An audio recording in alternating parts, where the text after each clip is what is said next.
It was October 13th, 1972, a crisp, clear Friday. The Uruguayan Air Force Fairchild FH-27D carried 45 people, including a rugby team called the Old Christians Club, their friends, family members, and a 5-person crew. Spirits were high as the plane soared westward toward Chile, where the team was headed for a friendly match. Laughter filled the cabin, and the camaraderie of the young players was infectious. Little did they know they were flying toward a fate that would test every ounce of their resilience. As the plane approached the Andes Mountains, the pilots faced a daunting challenge. The weather in the mountains was notorious for its unpredictability, and thick clouds obscured the jagged peaks below. Believing they had already passed through the Andes, the crew began to descend. But they were wrong. As they dropped lower, the plane collided with the mountain at over 13,000 feet above sea level. The crash was catastrophic. The tail section was ripped away, hurtling some passengers into the abyss. The wings broke off and the fuselage became a sled, careening down the glacier until it came to a halt in a desolate snowfield. 12 people died in the crash or shortly afterward, leaving 33 stunned survivors surrounded by ice and towering peaks.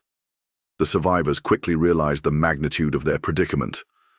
They were stranded in the high Andes, where temperatures at night plummeted to -30 degrees Celsius, -22 degrees Fahrenheit.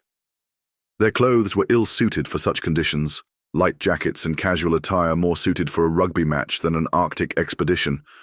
To make matters worse, their food supply was pitiful, a few chocolate bars, crackers, and some bottles of wine. They rationed everything to the smallest morsels, stretching the meager supplies as far as they could. Initially, they clung to hope that rescuers would find them. They had salvaged a small transistor radio from the wreckage and eagerly listened for updates. But as days turned into weeks, their spirits began to wane.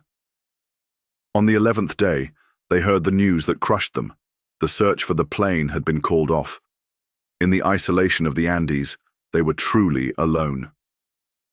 As starvation set in, they faced an impossible moral dilemma. There was no vegetation, no animals to hunt, nothing but ice and snow. Their only potential source of sustenance was the bodies of those who had perished. It was a decision that horrified them, one they wrestled with for days. But as desperation mounted, the survivors turned to their faith, rationalizing that consuming the flesh of the dead was a means of survival, not a betrayal of the fallen. Nando Parrado, one of the survivors, later said, "I would rather die than eat a friend, but I would rather eat a friend than die." With trembling hands, they took the first bites. It was an act born of sheer necessity, not cruelty. Despite the revulsion, they came to accept that this choice was their only chance to stay alive. As the survivors began to adjust to their grim reality, nature unleashed another cruel blow. On October 29th, an avalanche struck the wreckage, burying the fuselage and killing 8 more people, including the team captain. The avalanche left them trapped under snow for days, forcing them to dig their way out with their bare hands. Once free, they realized that their shelter had become even more fragile, and the hope of survival grew dimmer. Despite these crushing setbacks, they persevered. The survivors organized themselves into roles. Some focused on maintaining the fuselage as a shelter, others on salvaging materials from the wreckage, and a few took on the role of caretakers for the weaker members of the group. They relied on each other, drawing strength from their shared struggle. By mid-December, over 2 months had passed since the crash.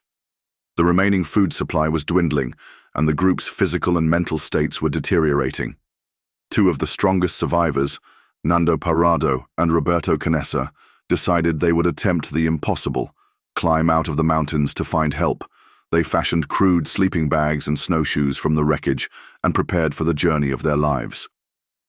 On December 12th, armed with little more than their determination, they set off. Their trek was grueling beyond imagination. The thin air at high altitudes made breathing difficult, and every step through the deep snow drained their energy.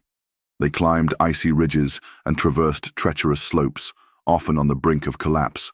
For 10 days, they pushed forward, driven by the hope of saving their friends.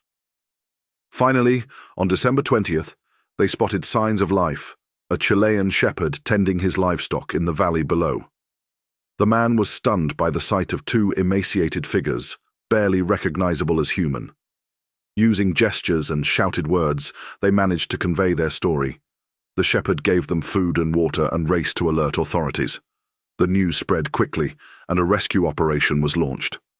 On December 22nd and 23rd, helicopters reached the crash site and evacuated the 14 survivors who had endured 72 days of unimaginable hardship.